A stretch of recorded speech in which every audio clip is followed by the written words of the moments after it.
Syria पिछले 13 साल से जंग और तबाही का शिकार है और वहां बशार अल असद की फैमिली 50 साल से हुकूमत कर रही थी। लेकिन ये रूल एक ही दिन में अचानक खत्म हो गया जब हयात तहरीर अल शाम, जो कि HTS से जानी जाती है, उसने सीरिया के दारुल खिलाफत दमिश्क पे कब्जा कर लिया। बशार अल असद वहां से जान बचा के भाग निकला। पहले उसके तैयारे के गिरकर तबाह होने की खबर भी आई, लेकिन फिर वो अपनी फैमिली के साथ मॉस्को पहुंच गया, जहां रशिया ने उसे असाइलम दे दिया है। अब सवाल ये है कि सीरिया का मुस्तकबिल कैसा होगा? क्या ये एक नए दौर का आगाज है या सिर्फ एक और गैर यकीनियत का आगाज?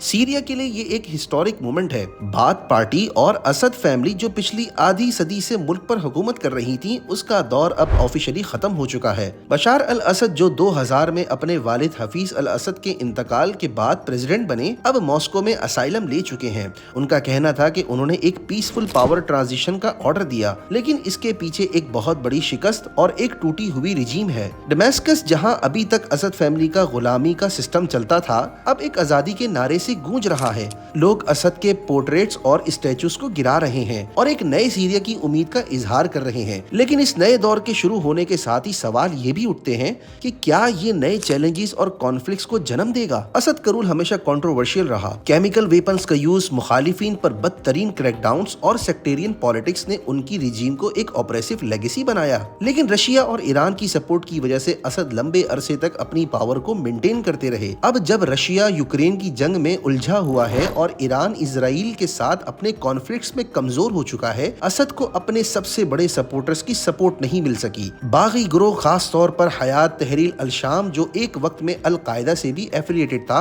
उसने अपने लीडर अबू मुहम्मद अल गुलानी की क़यादत के नीचे अलेप्पो, हमा और हुम्स जैसे बड़े शहरों पर कंट्रोल हासिल कर लिया। दमेस्कस की फतह सिर्फ एक मिलिट्री सक्सेस नहीं, बल्कि एक पॉलिटिकल स्टेटमेंट है जो असद की डिक्टेटरशिप के खिलाफ बगावत का एक सिंबल है। अब सवाल ये है कि सीरिया का अगला दौर कैसा होगा? HTS ने कहा है कि वो तमाम स्टेक होल्डर्स को मिलाकर हुकूमत बनाएंगे, लेकिन उनकी दहशतगर्दी से जुड़ा बैकग्राउंड और डिक्टेटरशिप स्टाइल की रेपुटेशन नए सवालात और खदशात को जन्म दे रहा है। टर्की और अमेरिका जैसे रीजनल प्लेयर्स भी इस ट्रांजिशन में अपने मफादात को बचाने की कोशिश करेंगे। कुर्दों के लिए भी एक अनसर्टेन फ्यूचर है, क्योंकि टर्की उन्हें अपने इंटरेस्ट के खिलाफ समझता है। रशिया और ईरान के लिए असद की हुकूमत का गिरना एक बहुत बड़ा धचका है। इससे सीरिया में उनका इन्फ्लुएंस अचानक खत्म हो गया है।